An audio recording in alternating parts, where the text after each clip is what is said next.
orang diberikannya kepada siapa saja oleh dikehendaki Allah, dan Allah mempunyai karunia yang besar. Kalau kita melihat konteks ayat ini, bahwa memang kita diperintahkan untuk berlomba-lomba.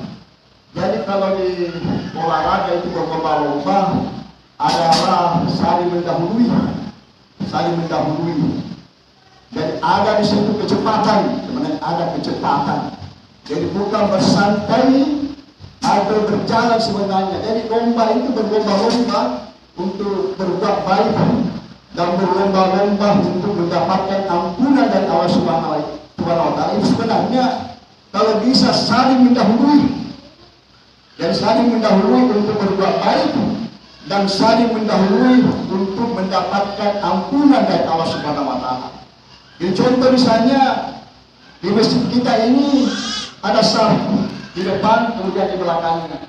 Saf di depan ini sebenarnya itu didoakan malaikat.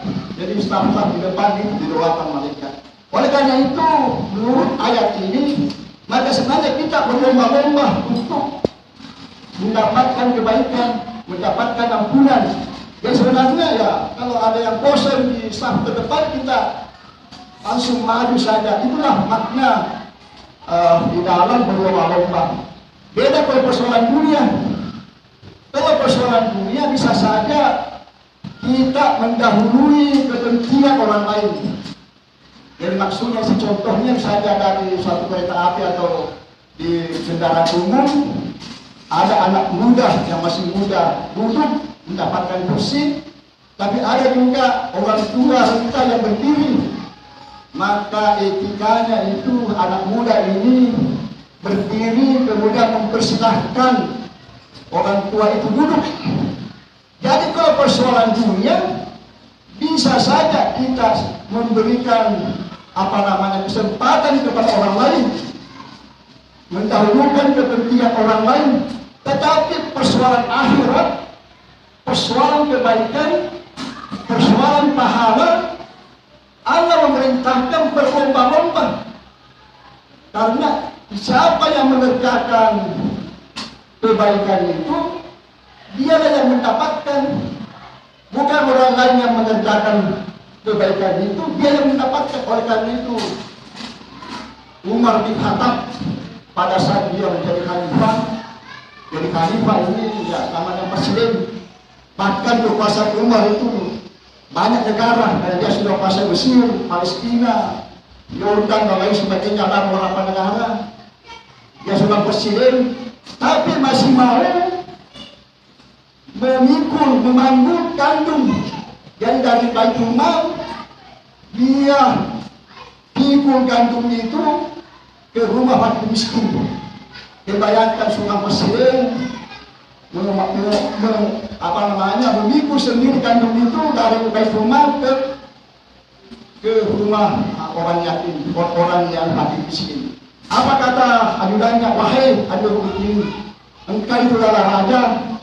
Jadi ajudannya mengatakan, saya lah yang memikul karung itu, wahai Amirul Mukminin.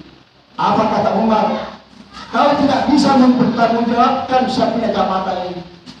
Dan saya juga mau beramal.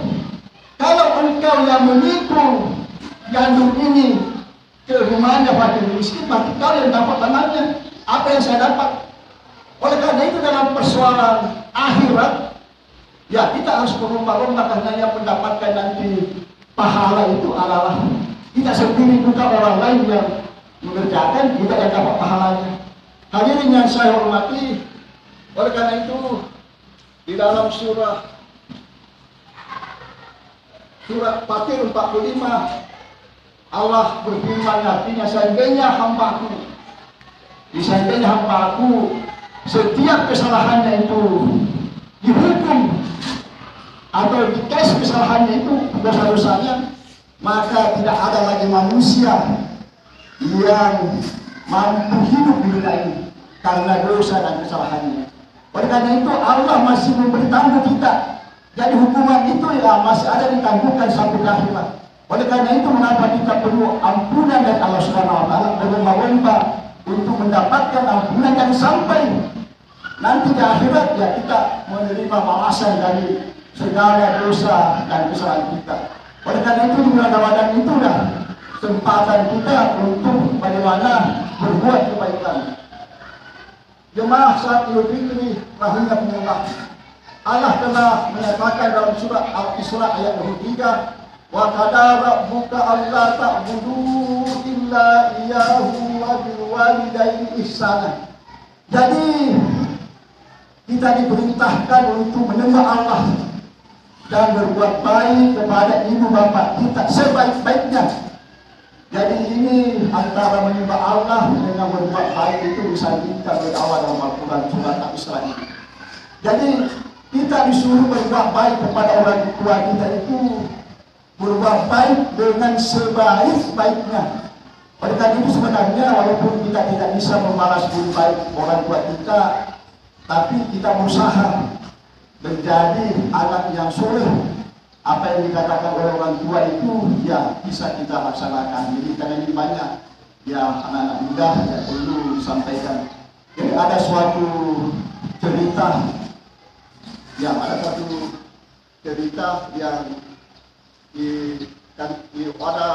dari Yaman, ini sahabat dari Yaman yang melaksanakan ibadah haji dan umrah di Mekah. Jadi pada waktu itu perjalanan ibadah haji dan Mekah itu kan ada dua umrah dan haji. Jadi bisa bersama berangkat, kita bisa melaksanakan haji dan umrah. Di setiap pelaksanaan umrah itu ya ada tawaf 7 kali, kemudian ada sa'i 7 kali. Begitupun pelaksanaan haji ya ada tawaf 7 kali, ada sa'i 7 kali. Maka sahabat dari Yaman ini bersama dengan ibundanya, dan dia menggendong ibunya itu tawaf 7 kali, sa'i 7 kali, bolak-balik. Kemudian setelah umrah haji lagi 7 kali, sa'i 7 kali, sampai selesainya itu pelaksanaan ibadah haji pada waktu itu. Kemudian dia melapor kepada Rasulullah, wahai Nabi, apakah perbuatan saya ini sudah sebanding dengan apa budi baik ibu saya kepada saya? Kata Rasulullah, itu tidak sebanding. Jangankan itu, satu tarikan nafas dari ibu waktu kau melahirkan tidak sebanding apa yang kau berikan itu. Dia katakan lagi ini sahabat, bagaimana wahai Nabi kalau saya bersama kuda saya, bersama ibu saya antar dari Mekah ke Madinah, kemudian pulang pergi lagi dari Madinah ke Mekah. Apakah ini sudah sebanding Rasulullah dengan budi baik ibu saya kepada saya? Apa kata Rasulullah? Seandainya engkau bisa mengantarkan ibumu ke tempat terbitnya matahari, kemudian kau balik lagi ke tempat terbenamnya matahari, walaupun engkau bolak-balik, engkau tidak mampu menandingi jasa ibumu. Allahu Akbar, Allahu Akbar, walillahil hamd. Hadirin yang dirahmati oleh Allah Subhanahu wa taala. Jadi oleh karena itu di dalam firman Allah dalam surat Isra ini, Allah Ta'ala tidak mengatakan khairan. Khairan itu sebenarnya dunia itu kebaikan. Jadi kemudian ma'ruf kebaikan, ihsan kebaikan. Jadi di dalam konteks ayat ini 3 nama ini sebenarnya 3 khair, kemudian ma'ruf, kemudian ihsan ini konteksnya berbeda, walaupun semua kebaikan. Jadi khair kebaikan, ma'ruf kebaikan, ihsan kebaikan. Kemudian dari ketiga fungsi tersebut, khair itu adalah kebaikan yang universal, kemudian ma'ruf adalah kebaikan yang kondisional, dan ihsan itu adalah kebaikan yang dibalas lebih baik lagi dari apa yang kita terima. Oleh karena itu di dalam Al-Quran Allah tidak mengatakan wa bil walidaini khairan atau wa bil walidaini ma'rufan, tetapi Allah mengatakan dalam firman-Nya wa bil walidaini ihsana. Jadi memang kita harus membalas kebaikan ibu kita itu lebih baik lagi Memang sulit dilaksanakan ini. Jadi bayangkan orang tua kita, ibu kita memandikan kita 4 tahun. Dengan 4 tahun lamanya kurang lebih 4 tahun kita dimandikan oleh ibu kita. Tetapi ada juga orang tuanya yang meninggal, bukan dia yang mandikan, tapi orang lain yang disuruh mandikan. Maka tetangganya yang disuruh mandikan. Bagaimana kita punya pengabdian seperti itu. Dan bayangkan hanya 1 kali kita memandikan ibu kita saat terakhir, bahkan orang lain yang disuruh memandikan. Itu banyak yang terjadi. Artinya bukan anaknya sendiri yang memandikan, ayo guna pada waktu apa, tapi orang lain yang disuruh. Bagaimana pengabdian seorang dia anak. Jadi ada satu kisah, ada seorang ibu yang punya 2 orang anak. Dia punya orang anak, 1 yang sudah mahasiswa, 1 yang baru SMA, yang kira-kira umur 16 tahun. Jadi ibunya ini memerintahkan kepada yang anaknya yang baru SMA ini umur 16 tahun, wahai anak, coba engkau rawat nenekmu ini. Sebelum engkau ke sekolah, maka rawat lagi nenekmu ini sebelum engkau ke sekolah. Karena neneknya ini adalah sakit, lumpuh, sudah hampir 16 tahun juga dia menderita lumpuh. Ya namanya anak, ya dia sudah patuh merawat neneknya ini. Tapi lama-kelamaan 2-3 bulan dia merasa bosan lagi. Dia merasa bosan dan memprotes ibunya, wahai ibu, kenapa saya yang disuruh terus ini merawat nenek saya? Padahal ada saya punya kakak, di dalam kakaknya dia tadi mahasiswa. Kenapa itu bukan dia disuruh merawat ini nenek saya? Kemudian ini anak dipanggil ibunya, dikasih perhatian bahwa kalau merawat nenek ini kau akan mendapat pahala yang besar. Ya namanya anak, ya dia duduk lagi kepada ibunya merawat. Tapi apa yang terjadi setelah 3-4 bulan lagi dia protes lagi karena ada rasa bosan lagi terhadap pekerjaan ini. Sudah tiap hari dia merawat neneknya. Kemudian ibunya ini memanggil anaknya, kemudian dia dekat anaknya, kemudian dia bercerita bahwa pada suatu ketika kita pernah mengalami suatu musibah besar, kebakaran kita punya rumah. Pada waktu itu kita semua berada di lantai 2. Jadi semua keluarganya itu berada di lantai 2. Jadi kakakmu itu diselamatkan oleh bapakmu. Kemudian saya yang menggendong engkau turun ke bawah. Tapi karena panik, bukan engkau yang saya gendong anak, tapi boneka yang saya gendong. Api sudah berkobar hebat, maka nenek ini tanpa pikir panjang, tanpa pedulikan dan punya keselamatan, dia menerobos lantai 2 itu di kamar yang sempit. Kemudian dia mengambil bayi itu, kemudian dia melompat turun ke bawah dari lantai 2 ke lantai 1. Itulah sehingga dia menyebabkan lumpuh.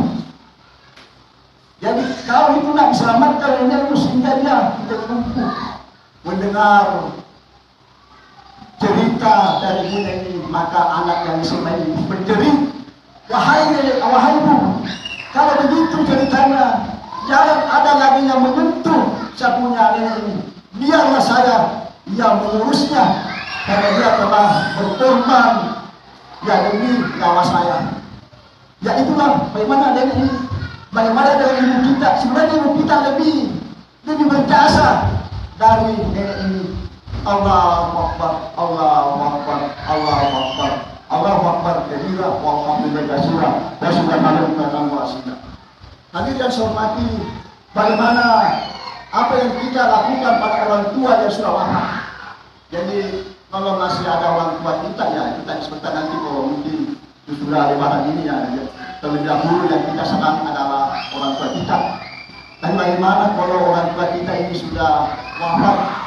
Bagaimana bentuk pengabdian anak kepada ibu bapaknya yang sudah wafat. Jadi dalam surah At-Tur ini Allah berfirman, "Walladzina amanu wattaba'athum dzurriyyatuhum biimanin alhaqna bihim dzurriyyatuhum wa ma alatnahum min amalihim min syai'. Kullu imrin bima kasaba rahin." Dan orang-orang yang beriman dan keimanannya diwariskannya kepada anak cucunya lebih saleh dari dirinya, maka kelak akan diangkat derajat ayah ibunya seperti tingginya anak-anaknya itu. Jadi menurut ulama menafsirkan surah ini, kalau misalnya anaknya itu saleh, maka kesalehannya itu disejajarkan dengan ayahnya. Dan misalnya begini, kalau ada orang tua yang tidak rajin tahajud, tapi anaknya ini rajin tahajud, maka kedudukan bapaknya disamakan dengan kesalehan anaknya.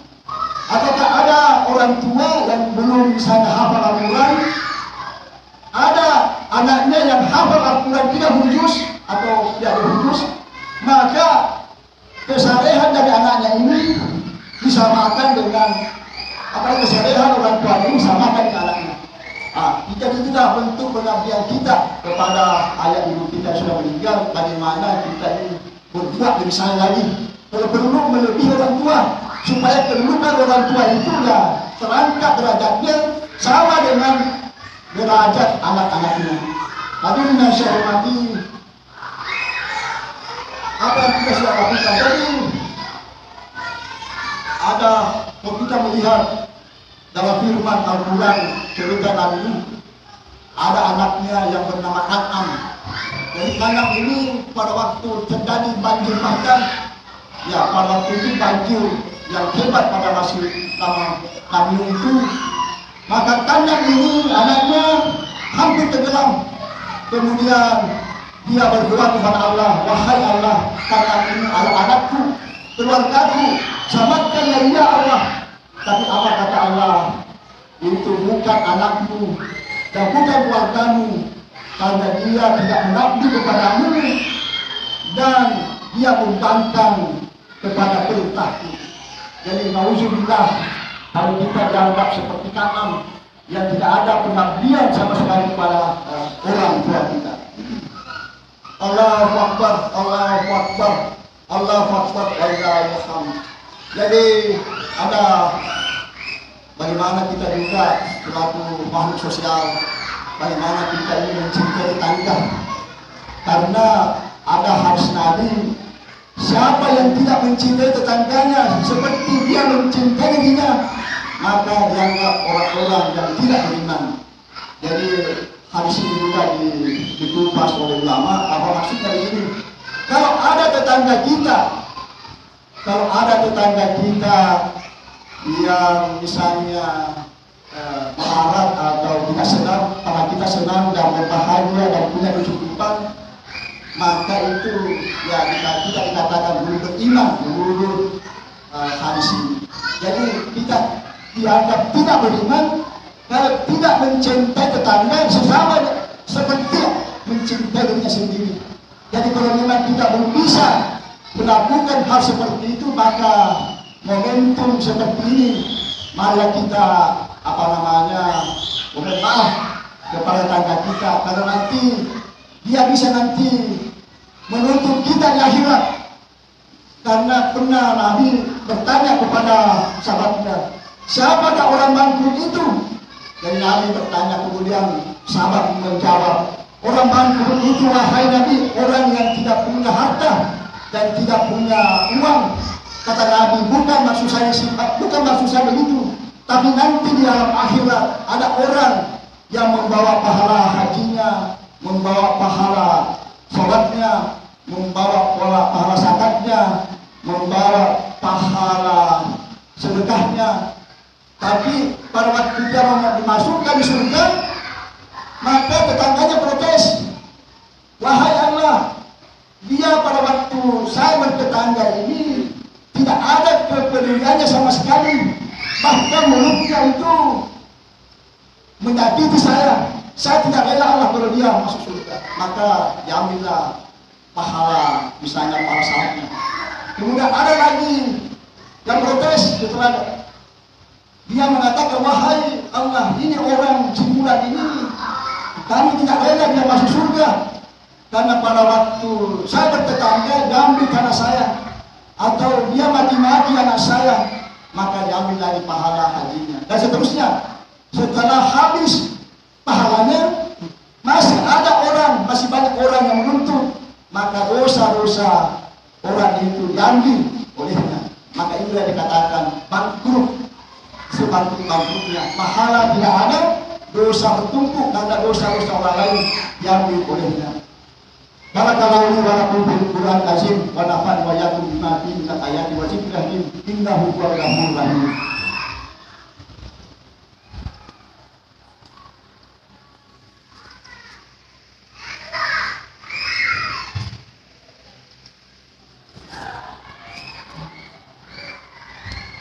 Allahu Akbar, Allahu Akbar, Allahu Akbar, Allahu Akbar, Allahu Akbar, Allahu Akbar, walillahil hamd.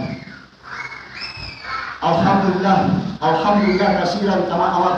Asyhadu an la ilaha illallah wahdahu la syarika lah wa asyhadu anna Muhammadan abduhu wa rasuluhu al-mab'uts ila sa'il bashar.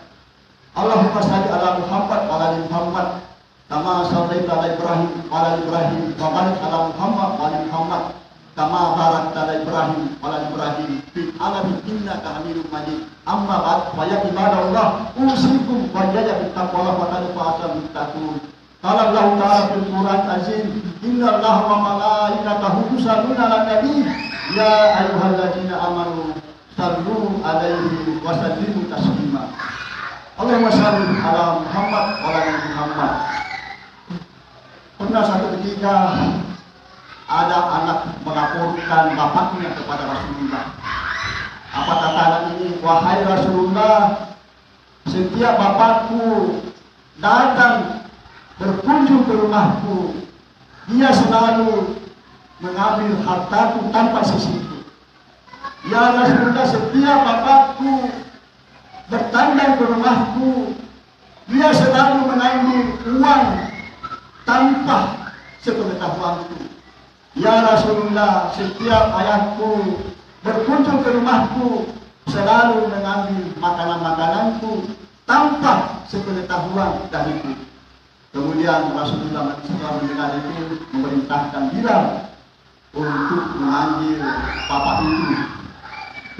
Jadi singkat cerita, Bilal datang ke rumah bapak itu dan mengatakan, wahai bapak, engkau dipanggil oleh Rasulullah. Kemudian Bilal meninggalkan.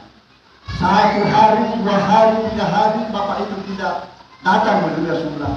Kemudian Rasulullah lagi memanggil Bilal, kau pergi ke bapak itu, sampaikan apakah Rasulullah yang ke sana ke rumahnya ataukah dia yang datang kemari. Tetapi sampaikan kepada bapak itu, dia mengatakan, kami tidak ridho, demi Allah kami tidak ridho kalau Rasulullah datang ke rumah saya. Nanti saya yang akan menemui Rasulullah. Setelah ini bapak istrinya sakit, kemudian istrinya sakit, dia datang dengan tongkat bertati-tati menemui Rasulullah. Setelah tiba di tempat Rasulullah, Rasulullah bertanya, apakah benar ini, wahai bapak, engkau mengambil uang anakmu, mengambil harta anakmu, mengambil makanan-makanan anakmu tanpa sepengetahuannya? Maka orang tua ini, bapak ini tertunduk, lemas, mengatakan, benar ya Rasulullah.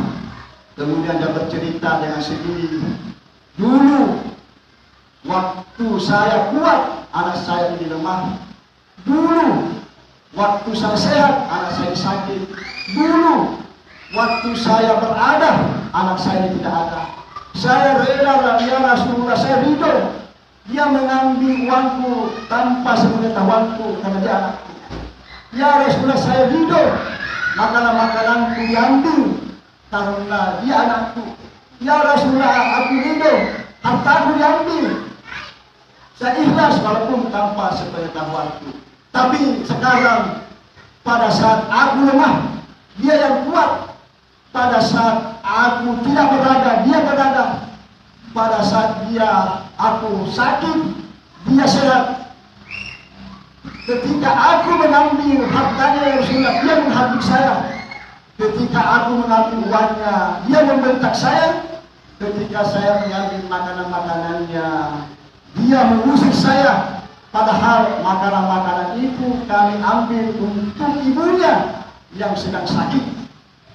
Mendengar cerita dari bapak ini, Rasulullah mengeluarkan matanya, perlahan-lahan mati deras, kemudian memanggil anak itu. Setelah di hadapannya, dia tunjuk anak itu bahwa jiwamu dan hartamu adalah milik orang tua.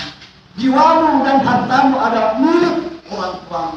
Jiwamu dan hartamu adalah milik orang tua. Sampai Rasulullah 3 kali menyebut itu.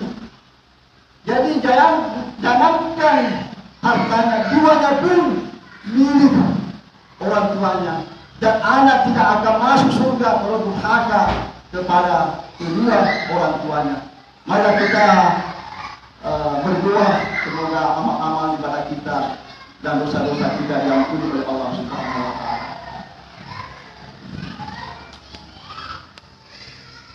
Allahumma ighfir muslimina wa muslimat wal mu'minina wal mu'minat ahya minhum al amwat innaka sami'un qaribun mujibud da'wat. Rabbana la tu'akhizna in nasina aw akhtana. Rabbana wa la tahmil 'alaina isran kama hamaltahu 'alal ladzina min qablina. Rabbana wa la tuhammilna ma la taqata lana bih wa'fu 'anna waghfir lana warhamna anta maulana fansurna 'alal qawmil kafirin. Rabbana atina fid dunya hasanah wa fil akhirati hasanah wa qina adzabannar. Walhamdulillahi rabbil alamin. Wassalamualaikum warahmatullahi wabarakatuh.